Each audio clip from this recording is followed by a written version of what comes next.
All right, we have our next case is Mr. James. Good morning, sir. Would you introduce yourself? Tell us your name and DOC number. Name is Larry James, 101310. All right, Mr. James, we have a number of people who are here today. We have 10 of them in the room with us, so I'll, excuse me, recognize them. We have your daughter, everybody's in support. Is it Agalia Talbert? Agalia Say that again? Talbot. Okay. Keena James, Marie Southall will be speaking. Also on Zoom, we have the Parole Project here in support. We have Barbara James, Darlene James, Lloyd James Sr., Jelia Willis, Lois Frederick, Edith Holloway, and Jelana Willis. And we do have some other folks. We just didn't have room for everybody in the room with us. First, Mr. James, let me read some identifying information into the record, sir. You're here today seeking a commutation of your sentence. You are currently serving a life sentence. You were sentenced in Terrebonne Parish in October 1982 for second-degree murder. Is that information correct, sir? Yes, ma'am. All right. So we'd like to hear from you first. We'd like to hear your statement. Tell us, Mr. James, how did you end up in prison, and why do you think we ought to vote in your favor today? Well, I was getting off from work one day, and I ran across my nephew, and I asked him if he had seen my wife, and he told me he was gone to trade the car.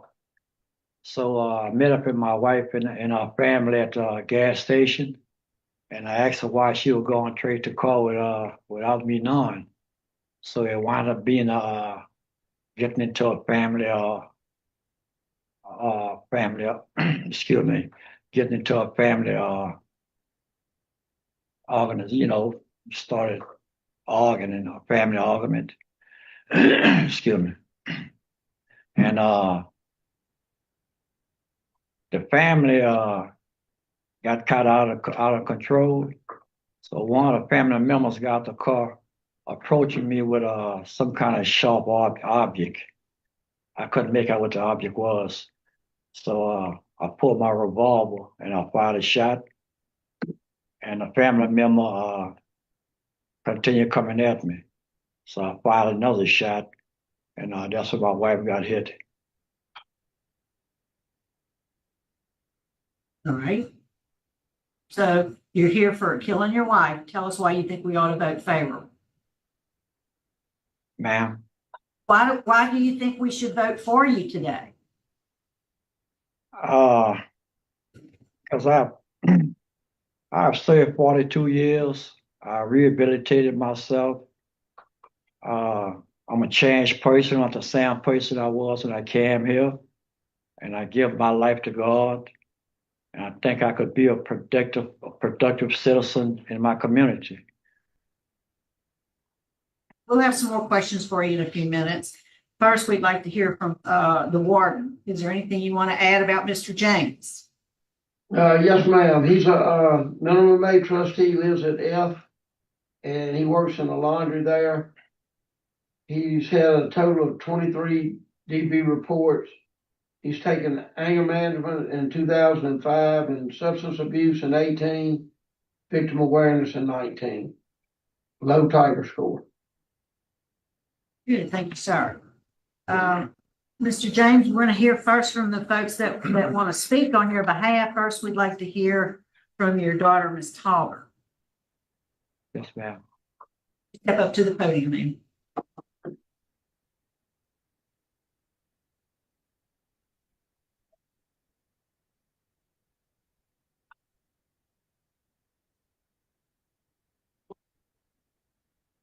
My name is Agalia James Talbert, and I am here on behalf of my father, Larry James. He has been incarcerated for 40+ years and is now 76 years old. I want to begin by saying that I am not here to make excuses for his past.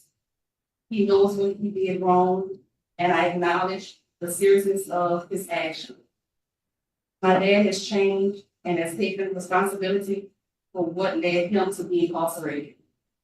I am asking today for the chance for my dad to come home to be with his children, grandchildren, and the rest of his family before it's too late. If released, my dad will not be alone. He has a strong support system waiting for him. He will live with family and have constant love and guidance. We are committed to making sure he is cared for and stable so that he can spend his final years surrounded by the family. Thank you for your time for listening and for considering my dad's case. Thank you. And we have, is it, and I probably mispronounced your name. Keena. Keena. Is it Boyd or James? James. James, okay. Good morning, board. My name is Keena, and I'm the daughter of the inmate. While I'm considered a victim in this case, I want to share my heart with you. What happened was painful, and it did affect me deeply. As his child, I have carried both the hurt from what happened and the loss of not having my father fully in my life. It has not been easy, but over time, I have chosen forgiveness. Holding on to anger would only keep me from healing, and I know my father has also had to live with the consequences of his actions. Despite what happened, he is still my father, and I love him. I believe that he has served his time and deserves the opportunity to come home, rebuild his life, and have a chance to be a better man, not just for me, but for himself. I support my father, Larry, being granted parole. My hope is that if released, he will use the chance to prove the change is possible and to live in a way that shows growth and responsibility. Thank you for listening to my perspective and for allowing me to speak on his behalf. Thanks for being here. And then also with us, we have Maurice.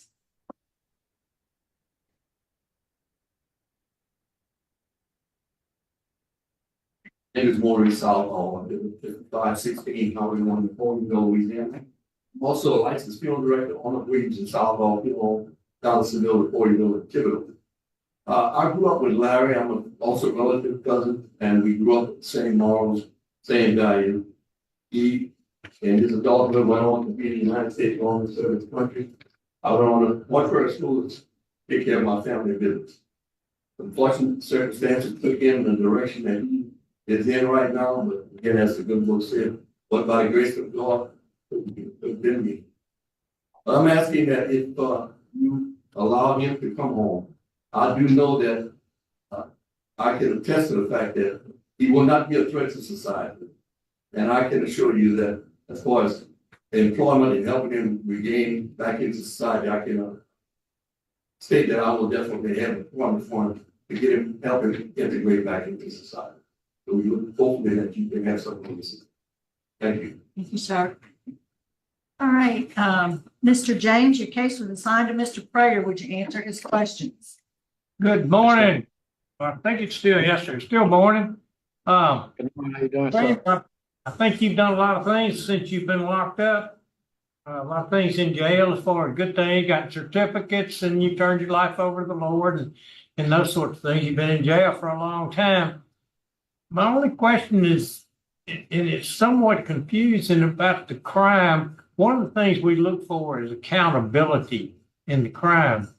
When you pulled up at the gas station and she was getting gas and you said things got out of hand and a family member came at you with something sharp and you shot, but you didn't shoot the family member that had something sharp.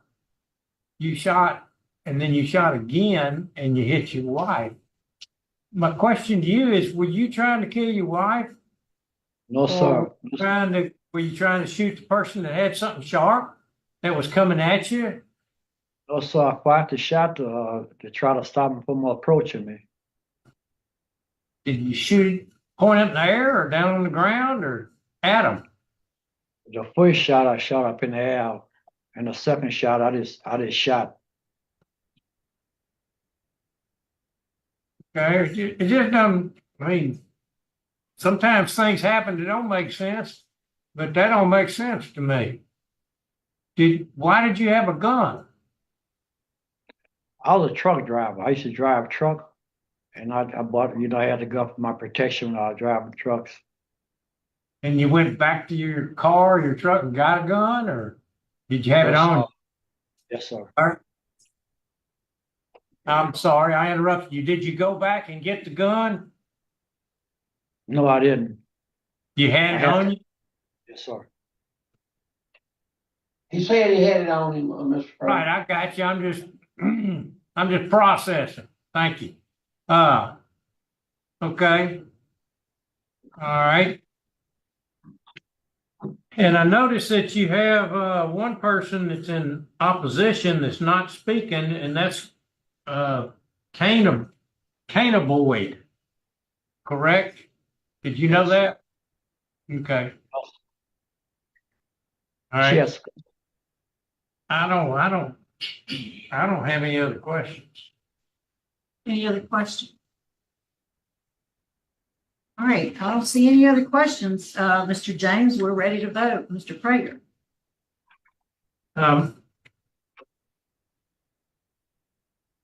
Mr. James, this is kind of a tough one because you've done a lot of good things, but I still don't understand the crime, but that's neither here nor there. It's 44 years ago. It happened, whether I understand it or not. But, I don't know, 44 years for a crime and you still have some opposition.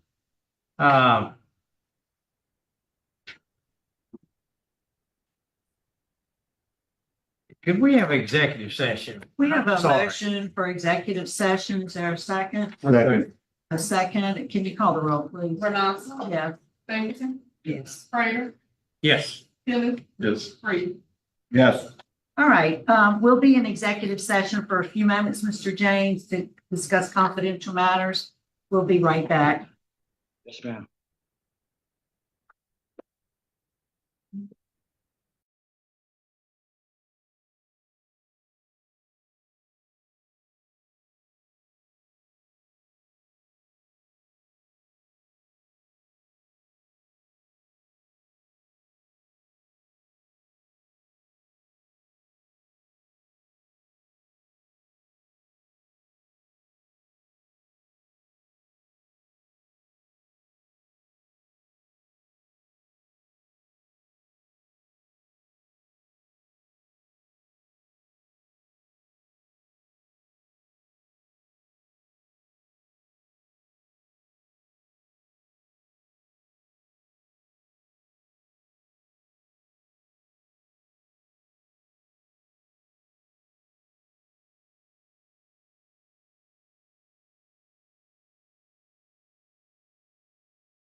All right, we are back. It's 11:41. I'll make a motion to go back into regular session. Is there any opposition? All right, hearing none, we're back in regular session. We are prepared to vote. We'll start with Mr. Prater. Okay, Mr. James, to start with, not that I don't believe the story. I don't believe what happened right then. But regardless, that's 44 years ago. You've been in jail 44 years. You're 76 years old now. You got a lot of people supporting you, including the daughter of the lady that you killed. And so, because of the things that you've accomplished since you've been there, which are too numerous to read, as far as the certificates that you have, and as far as turning your life over to the Lord. And I think 44 years, lack of opposition. I'm gonna vote to give you a chance. I don't think you're any threat to the public. So I'm gonna vote that you be granted, or that we recommend to the governor, at least my vote, is that we recommend to the governor that your sentence be commuted to 99 years and that you have immediate eligibility for parole, which means you'll have to come back before the parole board and see if they concur that you should be granted a parole at that time. So that's my recommendation. Mr. Prater? Thank you, sir. My vote is to commute to 99 years with immediate parole eligibility. You've done 44 years as stated. As we said, we won't get into your story. I don't believe any of us believe that in the air and it's John. But that's still, you did 44 good years and you've done a lot and you have no victim opposition, which is one. But the majority is in favor. So my vote is to grant commute to 99 years immediate parole eligibility. Thank you, sir. My vote also is to grant to 99 years eligibility. Mrs. Stapleton? And I concur with Mr. Prater to commute to 99 years with immediate parole eligibility. Yeah, and let me just, for the record, I'm going to state, I didn't do it earlier. There is opposition to your early release. We mentioned that one victim opposition, but DA's office is opposed, as is the sheriff's office. And we also have information that State Representative Brian Fontenot is also opposed. But today, Mr. James, I concur with my colleague. My vote would be the same, that we recommend your sentence be commuted to 99 years with immediate parole eligibility. And that's based on the support of the parole project, your age, your length of incarceration, the support that we've heard here today. So that's the recommendation we'll make on your behalf, Mr. James. Good luck to you. Thank you, ma'am.